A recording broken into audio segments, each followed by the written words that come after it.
Good afternoon, everyone. Thanks for taking time out of your very busy Sunday to join us. I'm Tamara Banks, and I'm so honored and blessed to be with you today as your moderator for this community town hall, Reimagining Policing in Denver. Our theme is We Are Still Here. A year ago this Tuesday, in just a couple of days, May 25th, America, the whole world really watched an unarmed Black man being murdered under the knee of a Minneapolis police officer. George Floyd's death, along with the death of Elijah McClain, a 23-year-old Black massage therapist in Aurora, who died after being placed in a chokehold by police and being sedated by paramedics, sent shockwaves throughout this country. Those deaths came on the heels of the killings of Ahmaud Arbery in Brunswick, Georgia, and Breonna Taylor in Louisville, Kentucky. Denver has its own share of policing issues. So this panel discussion is the first of a series of activities over the next few days that will address police use of force in Denver. It's part of, again, the Reimagining Policing in Denver Task Force. More than 40 organizations began meeting in June of 2020, and then they officially formed in September of 2020. It is my pleasure and honor to introduce our distinguished panelists today. Please first welcome Dr. Robert Davis, our project coordinator. Doctor, good to see you. Sashi Gaitan, Colorado Latino Forum, as well as a mommy in chief, I'm told, of two boys, 23 and 13 years old. Hi, Sachi, good to see you. Katie Leonard is joining us. Katie is a community activist and artist. Also with us is Jeff Walker, a community leader. Welcome, Jeff. And Thomas Allen with the Denver Indian Center. Thank you to all our panelists being here today. I know Sundays are a busy time with family, but this is a very important topic, so we're grateful for your insights and your time today. Dr. Davis, let me first start with you. Any time we bring people together, even though they have a common desire and a pretty much a common outcome, there's a lot of opinions and there's a lot of philosophies and a lot of perspectives. Can you talk about how you brought together these differing opinions and perspectives to build this coalition? The first thing we did was to actually reach out to the community. So the last week of June or so, the end of June, as well as the month of July, we began to have a series of town hall meetings. And we asked the community two questions. First, who should be a part of this task force? Tell us the names of the various organizations, the various community service providers, activists, faith leaders, faith-leading organizations that should be a part of the task force. The second question we asked the community was, when the task force convenes, what type of questions should we be considering? What do we need to look at? What do you think is the model of public safety that we should be attempting to recommend? And so the good thing that we had going for us, considering that it did produce a diversity of opinions and thoughts and views, was that we came in with somewhat of a mandate from the community and direction from the community as we went into this conversation. So that helped to give us all at least a common framework to begin moving from. And just staying with you, at least one more question, Doctor. At one point, the Denver law enforcement was part of this task force. That is no longer the case. Can you kind of unpack how that came together and how it's working without their presence on this task force? So when we formed the task force, we became the only one that I'm aware of in the entire nation, especially for a city this size, that is 100% community-led and community organized. And the first meeting that I had with Chief of Police Payson, he said, we want this to be a community meeting, and we really want to hear from the community. Had a meeting in his office. And so we organized the task force so that community would be the voices that would be elevated. And we asked for city council, various entities within the Department of Safety to share their expertise, to share their insight, and to serve as advisors and consultants throughout the process. Somewhere along the way, the Department of Safety got some misinformation about how the proceedings were moving, and they made a unilateral decision to withdraw from the process. That was, of course, very bad, just from the perspective we wanted to make sure that everyone was a part of the process. But the good thing is they removed themselves in January, and by the time the task force got to January, we'd been meeting since September. By the time we got to January, we had already completed much of our background research, analysis, and all of the things that they really were able to provide us with. So they gave us a lot of information. We did one-on-one interviews with various law enforcement officers, et cetera, who were able to share insight with us. So by the time we got to that place, while we hated to see them go, we really were ready now to come up with recommendations, and it wasn't as damaging as it could have been. We did ask them to return back to the table. We sent out an email, official communication, saying, will you please return back to the task force, which was declined. Nevertheless, we've still been able to produce what I consider to be a very comprehensive set of proposals on how we really can improve both policing and public safety. So let me have a couple more of you sort of jump on that question as well. Sachi, I see you shaking your head there. Do you feel like you've got some recommendations that are viable without law enforcement participating? Absolutely, Tamara. Thank you for the question. I also want to add to the fact that geographically, this task force was made up of individuals and organizations and groups that were truly citywide. This was a truly citywide effort representing all sorts of different folks and walks of life and groups and people. This was, it was important early on as we were gathering folks to participate, again, at a truly volunteer effort from all of us, especially those that, you see here on the screen with you today.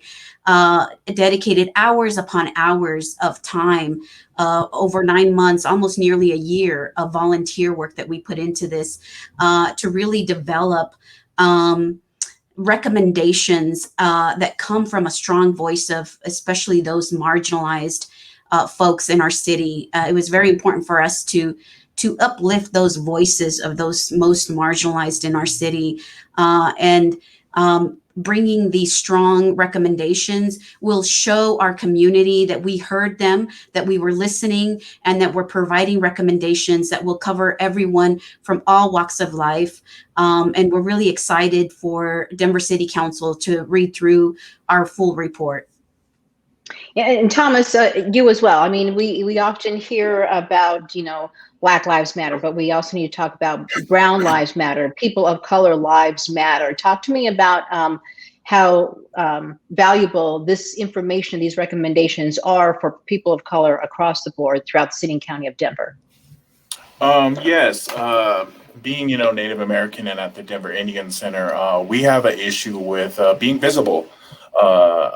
Letting people know that we are still here, and we are, stewards of the land, and, we were here at one time.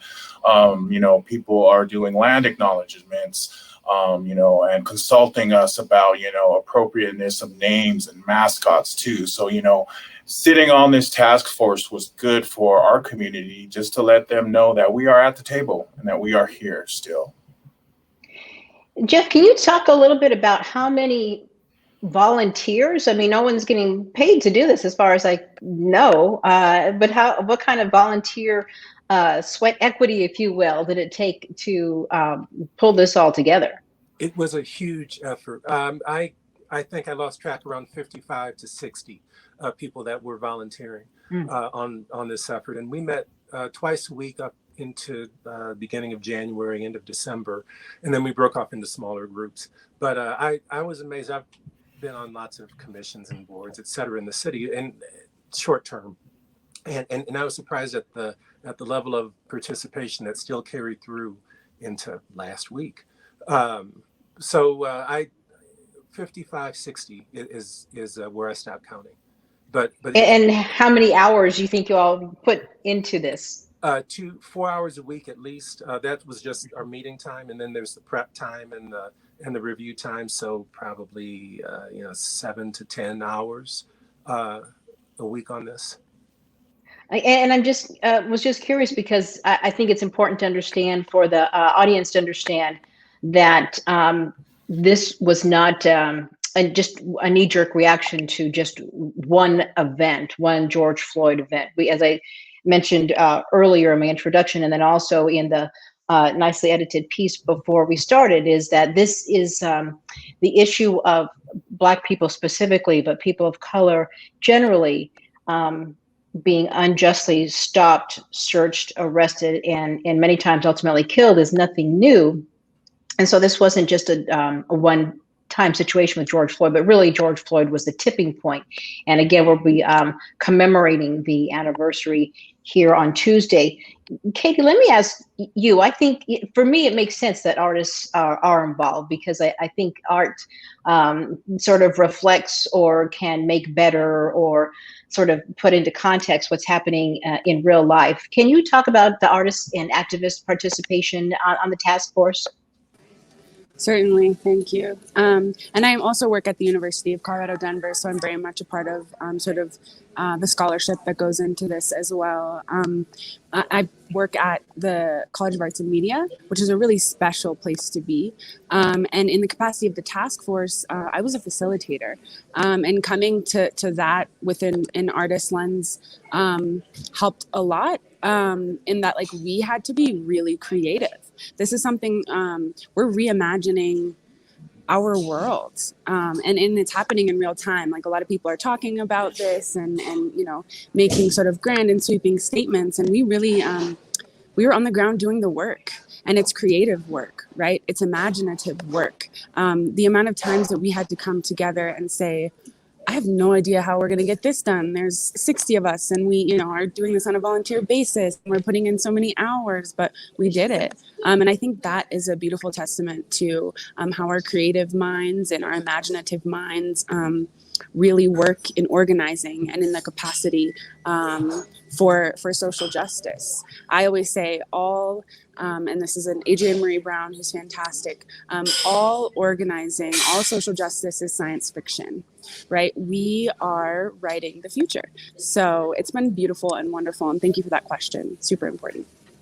Oh, yes, absolutely. And so on that note, Katie, we're talking about reimagining. We can put our creative hat on and think about what that looks like. And, the term defunding police, it may be in some people's minds, it may have meant take the money away, but I think it really meant how can we restructure the money that goes into, say, for example, high artillery weaponry into prevention and programs and such. So I'd like you all to sort of talk about how you reimagine and become creative about what it looks like to not defund, but sort of restructure the finances that are put into the millions of dollars that are put into a law enforcement.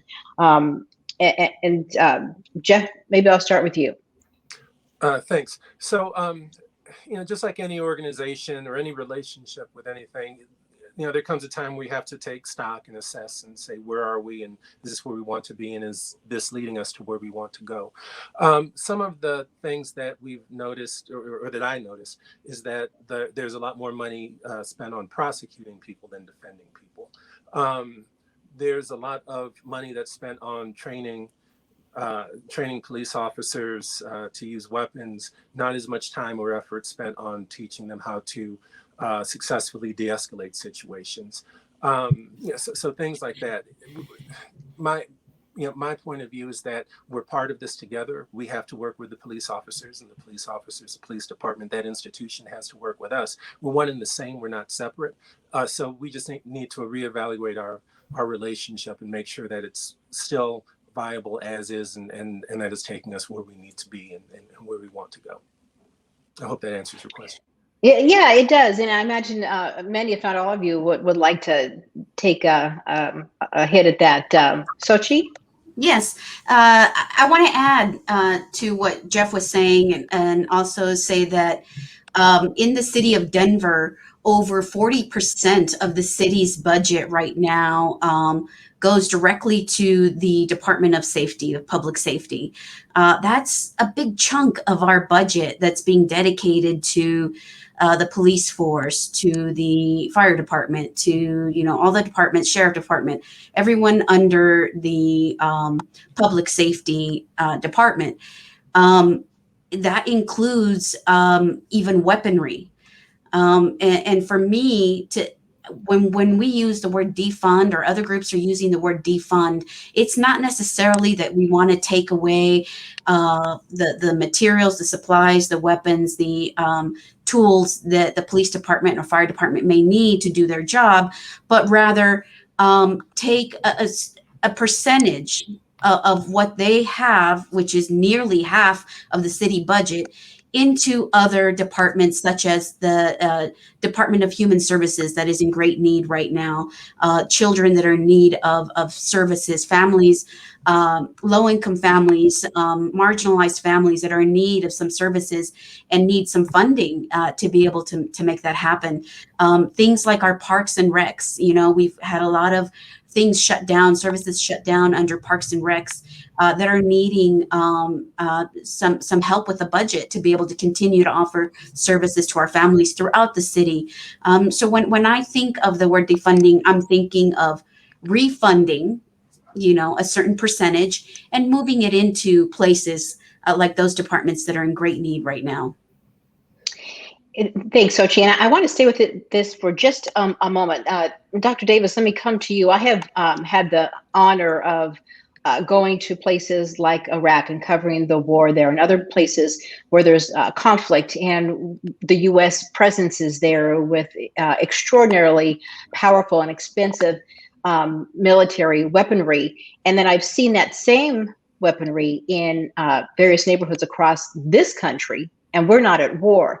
Can we talk about how demilitarizing the police officers, law enforcement, is sort of the direction that I understand this task force wants to go, and what that might look like? Yeah, you know, U.S. forces are not supposed to be released on U.S. citizens. You know, that's been long held in the United States, and we found kind of like a fancy way or slick way of getting around that mandate by, instead of bringing in federal Army, Marine forces, what we do now is we just give police departments the same weapons, the same munitions that they have. And so really, we're in actuality having a militarized presence, a military presence on our streets, just like many of the nations that we have condemned over the years for having military throughout the streets. That's what we're actually seeing, especially during times of protests. And I was very discouraged. I haven't had a chance to speak with the rest of the team to kind of get their perspective. But I was very discouraged because during this process, two things happened. One, the Denver Police Department received all of the funding that they asked for, every penny that they requested during arbitration. They got every penny of it.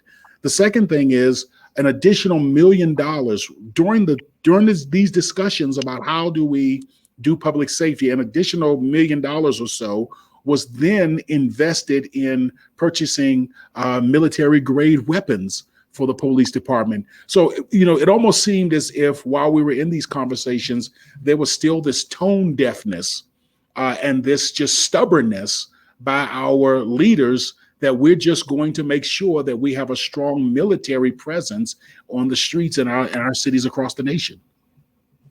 So the Office of Independent Monitor and House Resolution 20-217, which address law enforcement's integrity, has come out in recent times. Has that pushed the needle forward enough to make a difference in how the Denver Police Department specifically, but sort of Colorado law enforcement as a whole, has been operating? Thomas, let me come to you. We delved into, the Office of Independent Monitor. We had a lot of people coming through, explaining, their role in, their, in policing, and how, how they fit into the picture. So we spent many hours, discussing how, some of these loopholes that are out there could be, addressed. And then also just getting down to basics and looking at, basic logic and at some of these things, starting, to ask these questions about some of these rules that are out there or loopholes. Should they be closed? Should there be an oversight board? Should there be a civilian board? Should there be more input from the community? And again, to where are these resources being spent? Is this an efficient way to be spending these resources that in the end, solve the solution of, taking control of some of the crime out there? Right. And so I know you want to present these recommendations to Denver City Council on Monday evening, but can a couple of you talk to me about a few of the recommendations now, or do you want to reveal that as a whole to City Council? So we've already released them to the public, to the media, and to Gotcha. City Council. So we are in a position to be able to speak about some of the specifics. Okay, great. Katie, let me come to you. From your lens, what do you think is one of the most important recommendations that will really affect change to the way law enforcement conducts business in Denver? So I just wanted to touch on our definition of safety first, because I think that really delves into all of the questions you asked before, which is what all of our recommendations are based off of. And that's that safety isn't a function of armed paramilitary forces. Safety is giving everyone the ability in communities to organize an environment to provide for their own freedom to live and thrive and their holistic well-being. And it reduces, prevents, and transforms, heals harm. So I'm not going to actually point to any specific recommendation. I would love to uplift our fourth strategy. We had 5 strategies. The fourth strategy was all about healing harm in the community. And I was intimately involved with many youth who had a lot to do with those recommendations. But I would really point you to the entire strategy. And I actually would encourage people to look at these as strategies, because many of these can't stand alone. The work that we're doing is truly intended to be transformational, and I want to emphasize that. So the biggest part for me is number 4 helps us, strategy number 4 helps us to give folks the power, and strategy 1 who live in communities to figure out how they can provide for their own safety rather than be policed and surveilled by an imperialist colonialist state. As I read those, Katie, thank you for that. I did see how they are all sort of interconnected. For example, the issues around being, living without a home, those issues don't work in isolation. Sochi, let me come to you. Tell me more about how these are all sort of connected and they don't stand in silos, as Katie mentioned. Yeah, thank you for the question, Tamara. I want to add also this piece because it reminded me of something that Katie said. We had a group of youth, teenagers from Project Voice that actually went through every recommendation and took it through their own process. It come from a healing perspective, from a healing lens.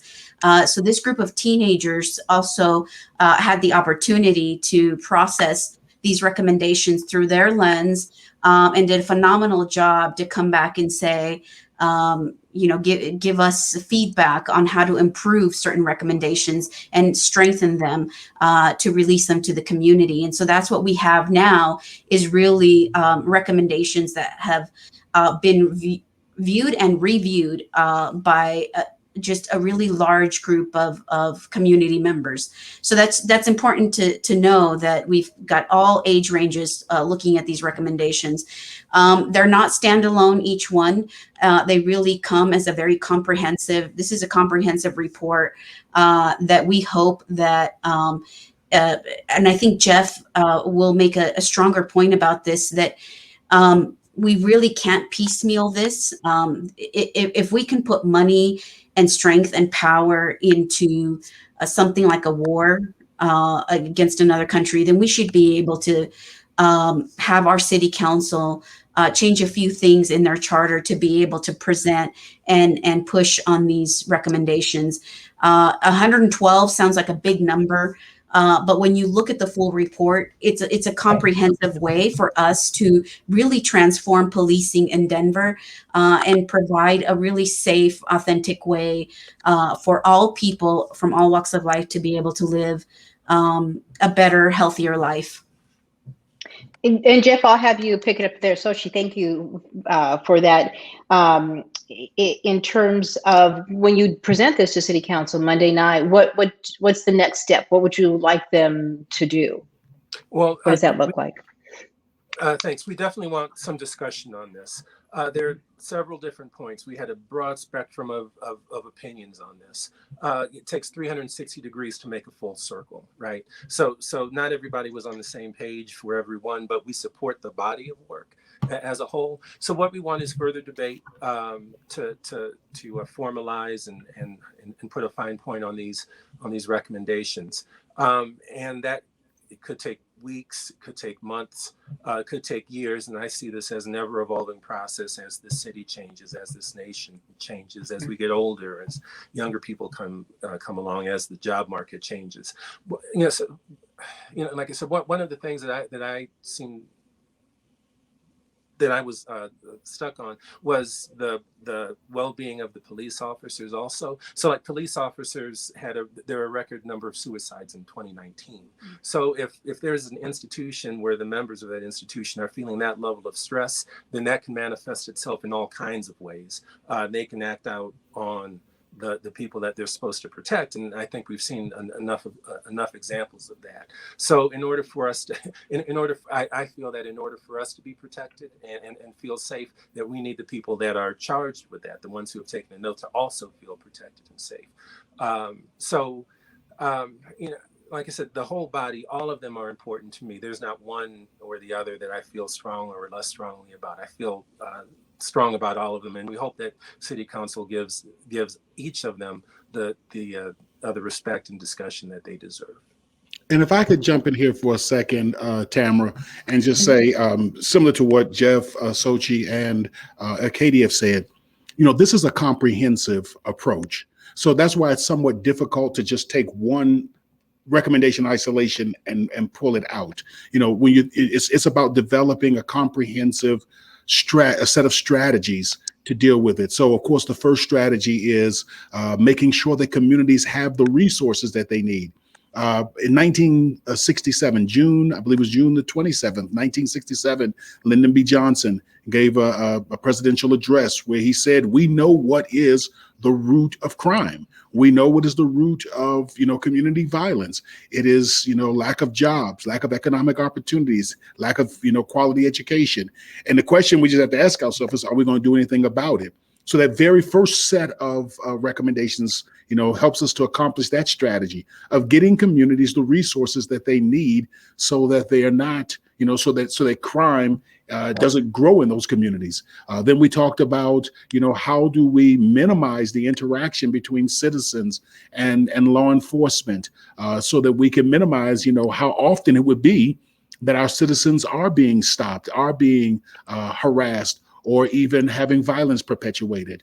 We also put together some strategies around how we empower the community to actually be a part of the training process for law enforcement so that, those who are most impacted, as well as those who have lived experience, are able to share and to help to develop those curriculums and be a part of the teaching, as well as having a strong voice and oversight. And Katie spoke very articulately to community healing, making sure that we are healing the community from the harms that have been done and are currently being done as we speak. Every day we turn on the news, we see another situation as recently as the woman who had her arms, 73-year-old woman, arms snapped out of place by police brutality. So how do we heal those harms that have been done?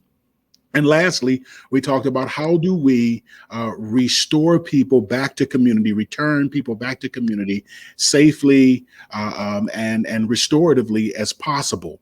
And so these, like I said, these are a set of comprehensive. It's not any one that just says, okay, this is the great recommendation. It's actually a comprehensive set of strategies, as all of my colleagues have said.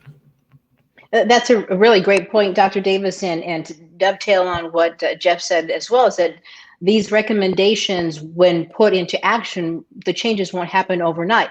We have to keep in mind that many police departments in this country, and not just in the South, were started by slave patrols.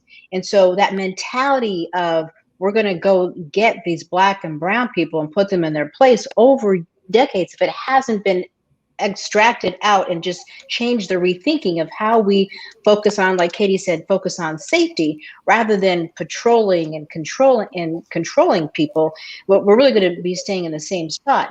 And there are the vast majority of police officers who want to get into the departments and law enforcement because they care about the community. But if the infrastructure of the organization is steeped in some bad policies, to put it best, there's not only so much an officer that she or he can do.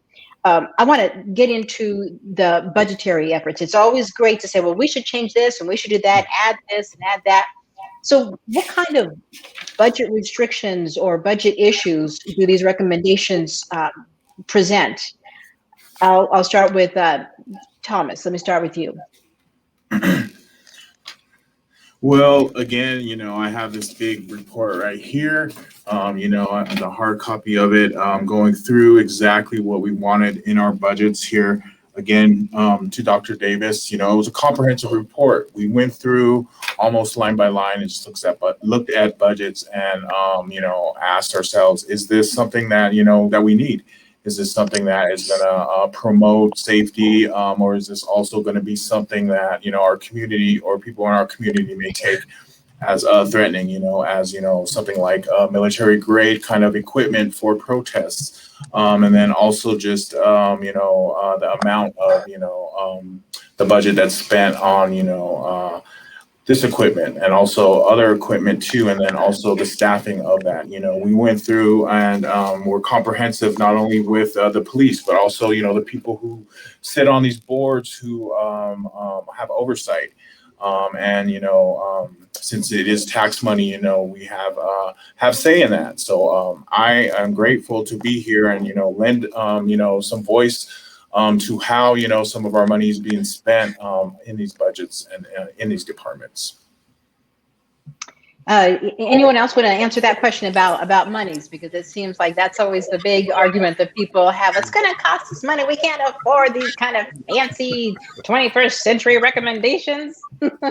Well, I'd love to. I want to add that the money is there. The money is there, and really, it's going to take people power. It's going to take all of us in the community to speak to our representatives, to speak to the city council member in your district, letting them know after you've gone through the full report that we've released via the media and social media as well, for you to take a look at those recommendations, take a look at how comprehensive they are, and how they provide everything for folks from all walks of life in this city, and how important it is for you to use your voice to tell your city council member for them to make some changes in their charter to be able to start making some funding shifts, right? As I had mentioned before, over 40% of the city budget going to public safety.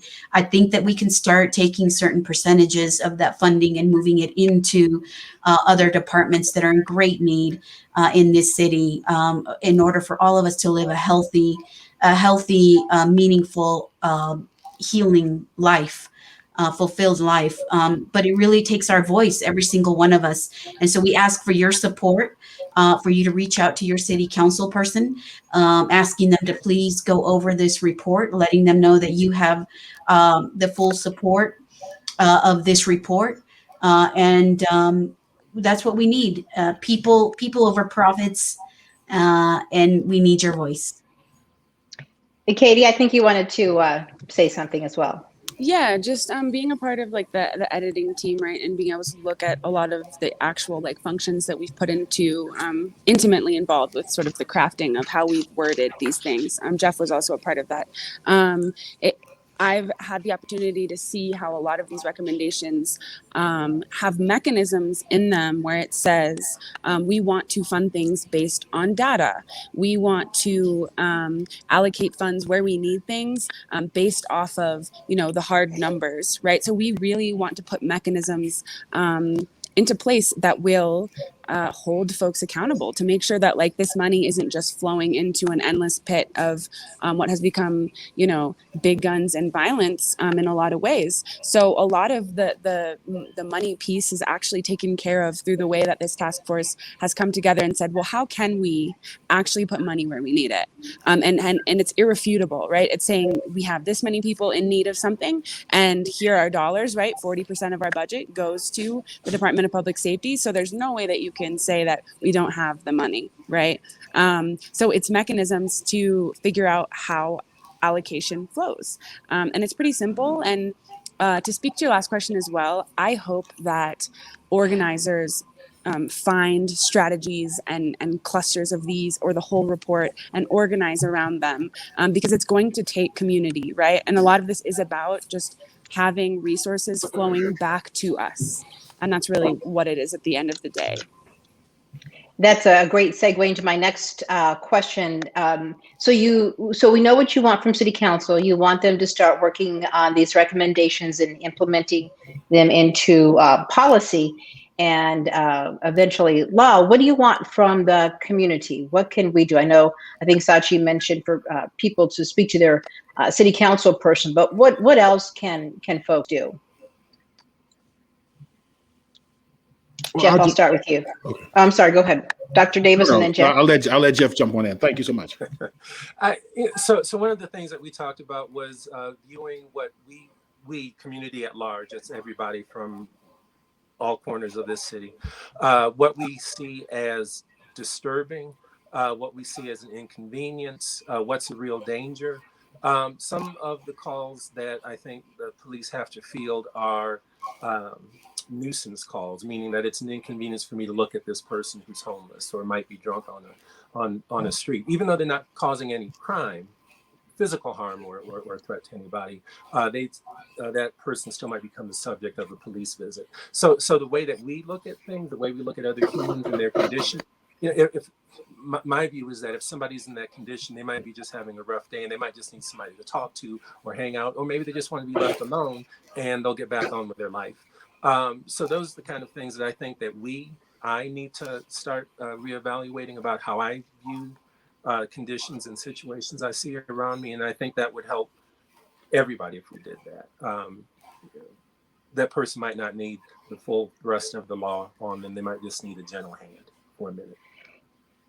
Right. I think Dr. Davis, you and I had talked earlier about if there is Paul Childs is a story I cover that I'll never forget. There, by the grace of God, go a couple of my members of my family.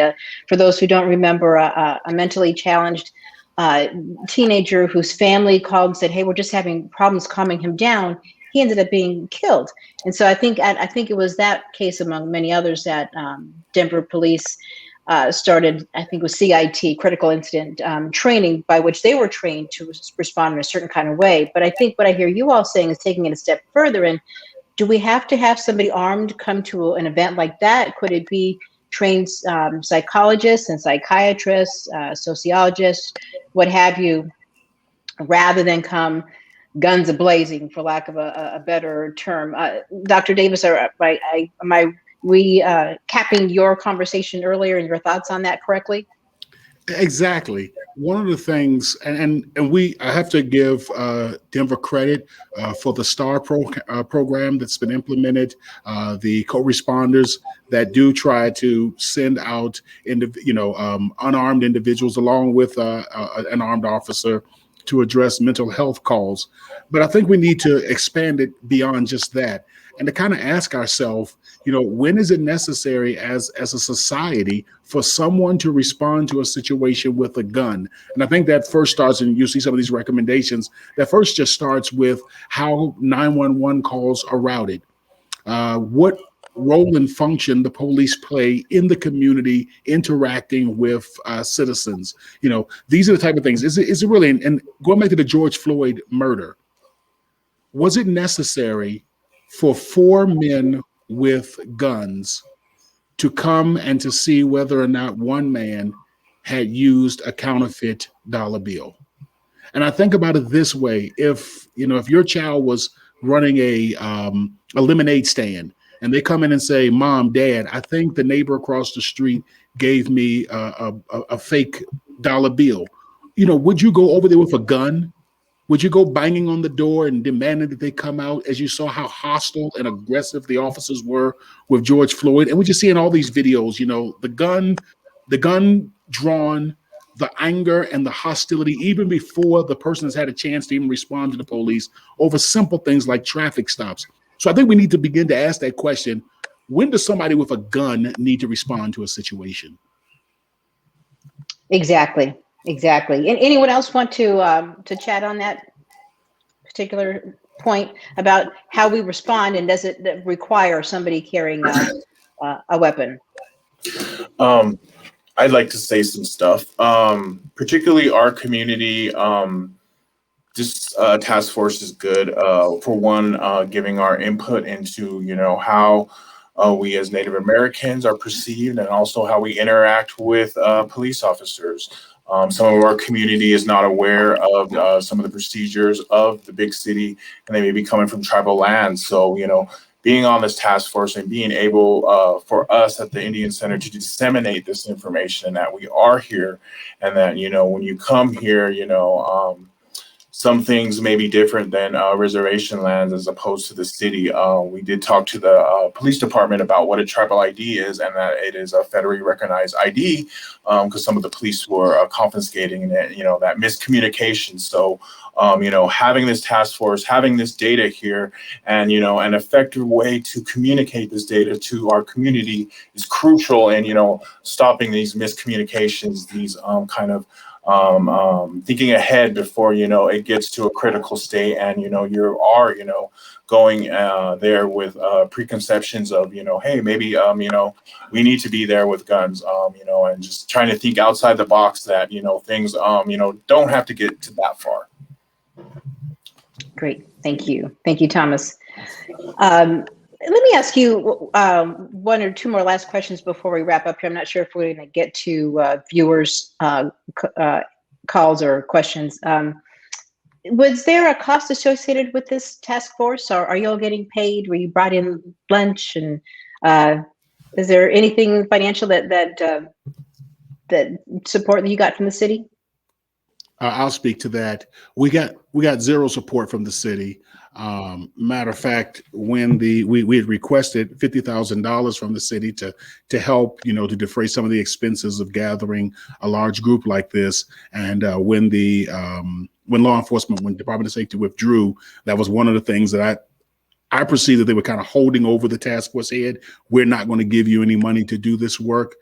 We did receive some assistance from the Rose Community Foundation, as well as Caring for Denver, that allowed us to give a stipend to our 7 facilitators, and also to cover some of the other expenses associated with the task force. But it was just a very modest, here's something for a cup of coffee type of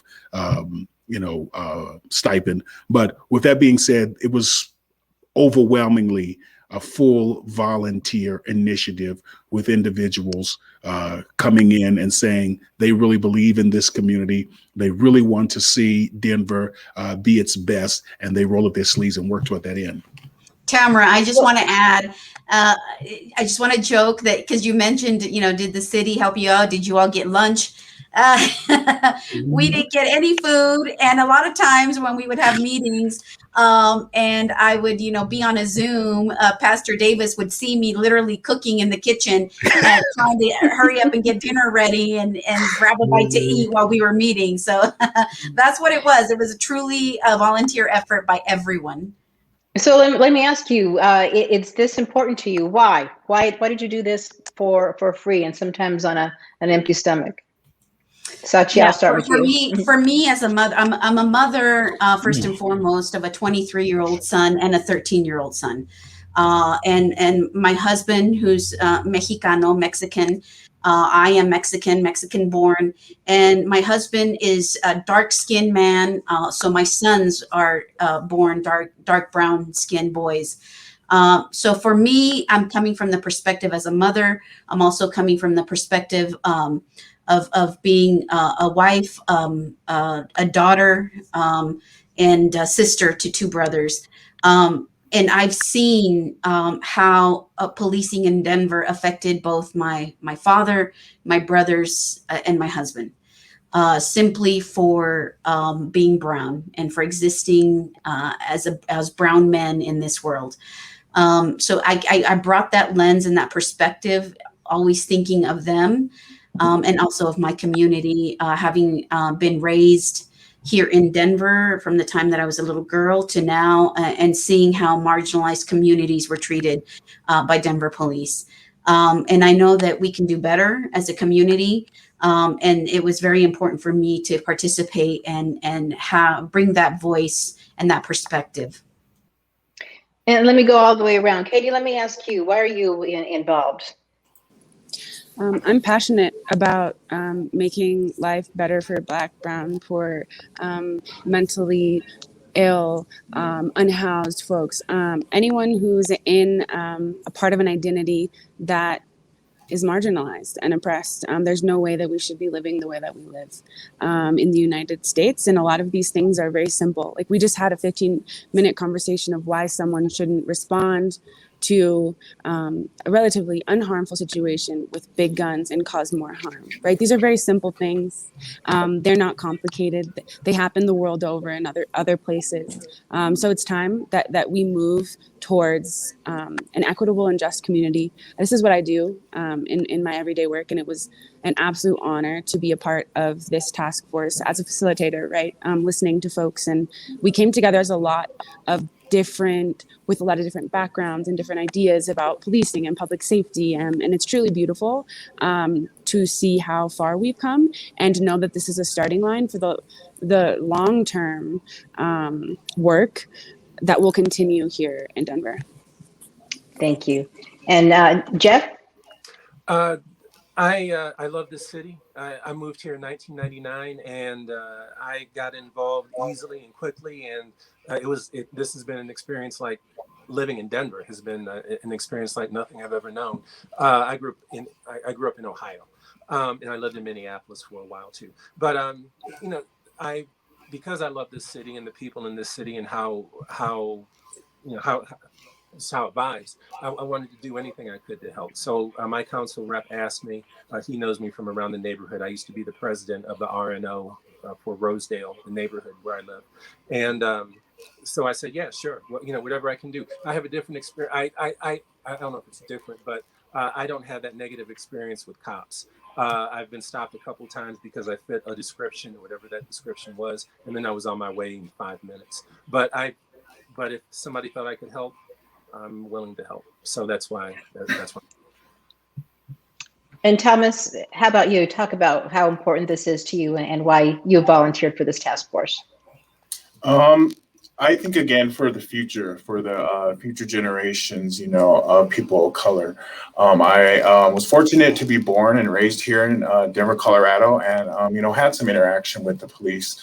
But again, Pastor Davis said, people of color should not have the talk with, their children of how to interact with, police. I had the talk with my parents sat me down and said, these people have their lives in their hands. So, when they ask you questions, you better answer. So, I feel, the future generations, should have, open, transparency, and, feel, a part of the community, and, that worth of, somebody who can contribute to society and, is respected.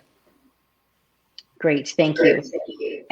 And Dr. Davis, I'm going to ask you if you have any final thoughts as we begin to wrap up this afternoon. One, we had such an amazing team. And you asked a question a moment ago about, what people should do. I think the very first thing that everyone should do is to try to envision the world that they would like to live in. And imagine a world, imagine a community where policing as we currently know it is not even necessary. Even for those who are 100%, let's keep policing as it is. Imagine a world where policing as we know it is not necessary, where we don't have to worry and fear about the crime and things of that nature. Those fears that drive us to want a governmental agency to protect us. Imagine if we could address those. I think, what a wonderful world this would be. Another thing that I would ask each person to do is to really think about what is your philosophy. Sometimes we get angry at police and things of that nature, but to think about, and this is something we did on the task force, are you an abolitionist? Are you someone who believes that we should abolish policing? Are you a reformer, someone who believes policing is okay, but there's some major overhauls that need to be done? Are you a defunder or divest and reinvest, which Sochi spoke about a moment? Are you someone who's just we need to keep things the way that it is? There's nothing really wrong with the police. If people would just do and would cooperate with law enforcement, we'd be all okay. First become clear with yourself about what your philosophical leaning is, and then to begin to think about how do we move toward a type of society, a type of community where we actually treat each other with the dignity and make sure that each one of us are cared for, to move away from that selfishness that says, hey, I'm in this for me. I want to get what I can get. And it was so great working with such a team of selfless individuals like the ones who are on this panel today, who just said, you know what, let's figure out. I recognize that we have different philosophical opinions. Some of you are reformers. Some of you are defunders. Some of you are abolish the police, whatever it may be. Let's be clear about what we believe, but then let's figure out how we work together to come up with the best solutions. And I think that is why these recommendations are so powerful. I think that is why they accurately represent the voice and the direction of the community. Dr. Davis, how can people find these recommendations, and what can they do to get involved if they have more questions and to reach you? Whether you said, they really think that police department is doing just great, leave us alone, to the other extreme of it's got to be completely revamped. How can folks reach you? And if it's okay, I'm going to throw part of this question to Katie. And that is, one, please visit the website, www.denvertaskforce.org. And I just dated myself because no one says www anymore, but denvertaskforce.org. That's denvertaskforce.org. But also, over the next day or two, we have a series of community events that we want to encourage you to come out. You can download all of the recommendations at the website, but then you can also come out and join with other community members to engage in further conversation about how we move forward. And Katie can share a little information about those events that are scheduled for the next couple days. Yeah, so tomorrow, the 24th, we have a protest rally out front of City Council starting at 4 p.m. sharp. And we're going to talk about our strategies and our definition of safety and rally around reimagining safety for all of us in Denver. So we'd love for you to show up to that tomorrow. Then we'll move into City Council. And if you would like to sign up for public comment at City Council as well, you can do that on the Denver Gov website. So that's another piece of what we're doing tomorrow. And then we will have on Tuesday, the Brother Jeff show. And I don't know what time that is. I'm sorry, Dr. Davis. 6:30 p.m., I believe. 6:30 p.m. We'll be on that as well. And I just want to reemphasize that, especially, you know, for folks who have been doing this work for so long and maybe weren't involved in a task force, or folks who this is brand new to them, we want you to be a part of this conversation and we want to hear your feedback. And moving forward, we hope to organize, and we being all different types of folks on the task force, not on the task force, to organize community events and have this be a framework where we can talk about things and rethink things and add things, right, and rework things. So this is very much meant to be a framework for us to be able to move forward together as a community in Denver. Great. Thank you, Katie. We are just about out of time, and so I'm going to thank our panelists. Thank you so much for your commitment and your hard work. And I mean, truly, a lot of times people will say, well, somebody ought to do fill in the blank. And you all have filled in that blank. You spend many hours, sleepless nights, early mornings, late nights, compromised time with your family, your careers, your church, what have you. And so the city of Denver owes you a great gratitude. Thank you so much for all you've done. We also want to thank Councilwoman Candy C.D. Baca. Thank you so much for asking me to be a part of this very important event. I think that many of us, when we saw the 9 minutes and some odd seconds of a murder of an unarmed Black man, we saw our cousins. I saw my father. I saw my brother. I saw my husband. I saw my friends underneath that police officer's knee, and so many of us can relate directly. So this is an opportunity to get involved in something, to do something to affect change, even for law enforcement. There's many officers, as I said earlier, who want to do the right thing and maybe don't have the guidance for that. So again, task force, we thank you so much. Our hearts and prayers go out to the victims and survivors of over policing. And we hope that you stay engaged in a way that is meaningful to you. For now, enjoy the rest of your day, and we'll see you next time. I'm Tamara Banks. Thanks so much.